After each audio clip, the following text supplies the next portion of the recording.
anybody may get the declaration of his legal character or his right against who is denying such character. So, one more remedy may be that I may get a declaration of this document that this document is based upon a fraud and therefore this document is a void document. This declaration of the void document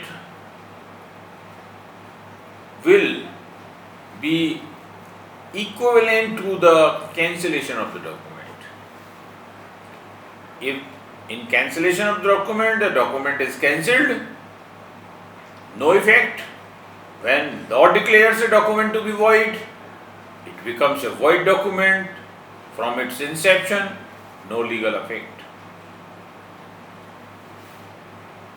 Another restriction of this declaration of such document as void is that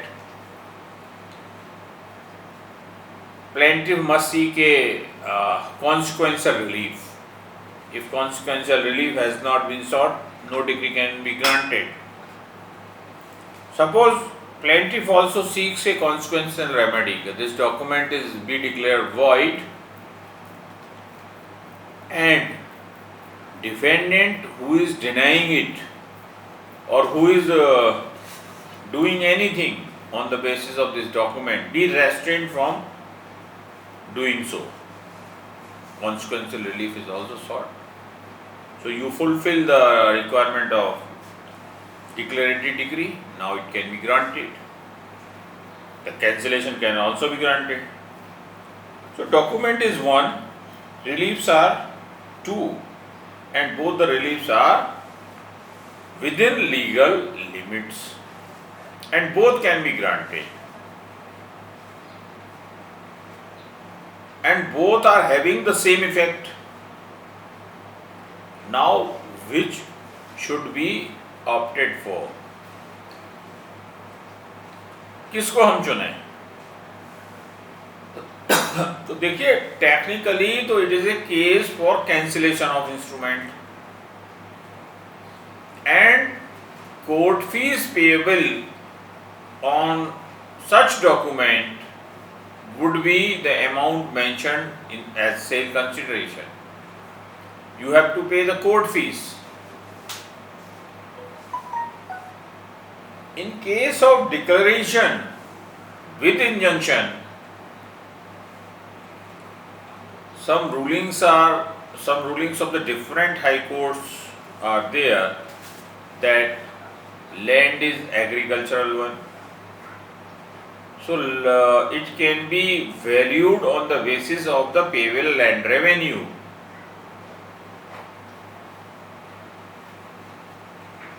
Or sometimes the advocate files a suit in respect of the non-jade land also.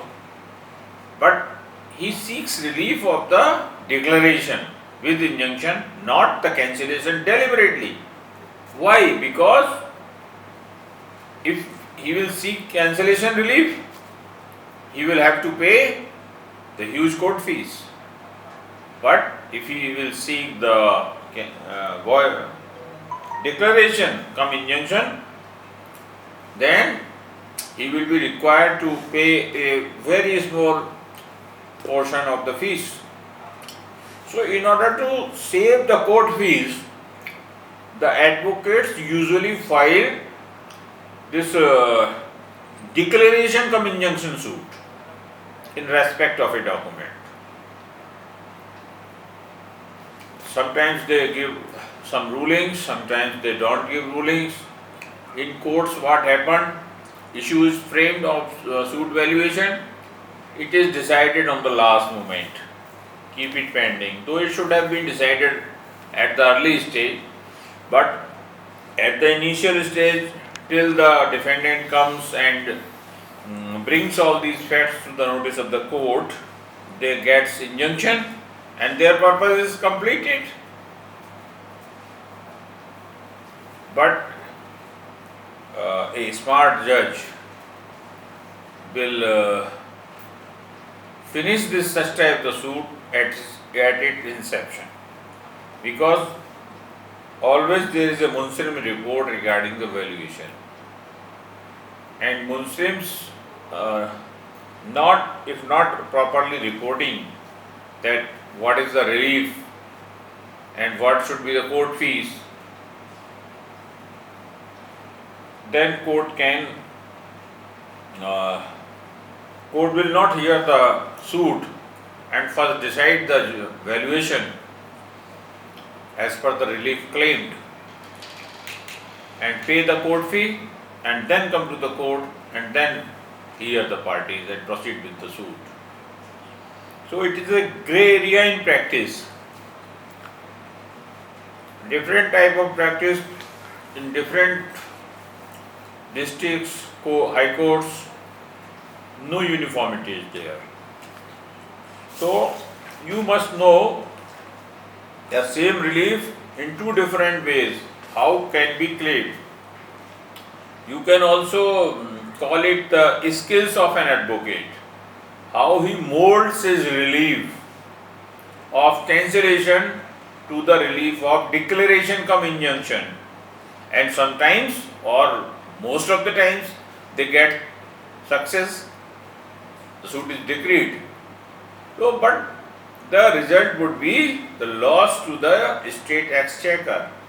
Without paying the court fees, the party is getting the justice, party is getting the decree for the cancellation in name of the declaration.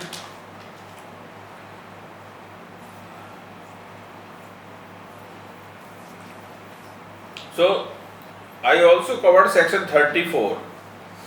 The 34 is in respect of the declaratory decrees,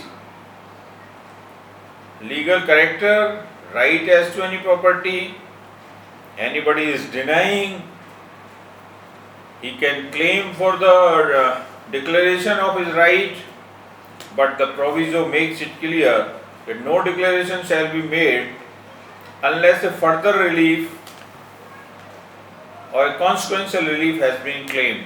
So, suit for mere declaration is not maintainable. Suit for mere declaration is not maintainable, or if maintainable, the relief cannot be granted. It can be dismissed on this ground that no consequential relief has been claimed, and proviso to section 34 bars grant of such relief. Again, I would like to emphasize the using the right terms, using the right words while your expression. Suit is barred is different from grant of relief. So what is barred here? Not the suit, but the grant of relief. So you have to be very clear in your thought that what you are saying. Sometimes you would mean one and the same thing for both the expression, but it is not so. Suit is barred means cognizance of the suit is barred, as you see in res judicata. Where relief has been barred, it means suit can be filed, but it will be a futile exercise, the relief cannot be granted. So in that case you cannot say that suit cannot be filed. There is no prohibition on filing the multiple proceedings on the same cause of action. What is barred? Barred is the trial of the suits. Barred is the grant of reliefs, sub judice, res sub judicata, and the section different provisions of Specific Relief Act. They prohibit to grant reliefs, mere relief of declaration. Section 35 is the effect of declaration. A declaration made under this chapter is binding only on the parties to the suit, persons claiming through them respectively. Naturally, who are the parties to the suit, decree is binding upon those. Parties to the suit includes their transferees, their assignees, but it is also a general principle of civil law that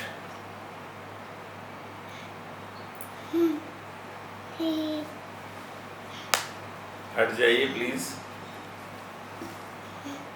that third part decrees binds only parties to the decree. जो proceeding में parties हैं, suit में parties हैं, वही naturally decree में parties होंगे। तो वो जो डिक्री आउटकम है, कोर्ट का परिणाम है, जजमेंट है, ऑपरेटिव पोर्शन है, वो केवल उन लोगों को बांधेगा जो लोग उस डिक्री में पार्टी हैं, और पक्षकार में पार्टी में इंक्लूड हो जाएगा उनके ट्रांसफरीज, उनके असाइनीज, उनके सक्सेसर्स। तो it is all about this declaratory decrees also. Now injunctions, we will take it separately, the injunctions. So जितना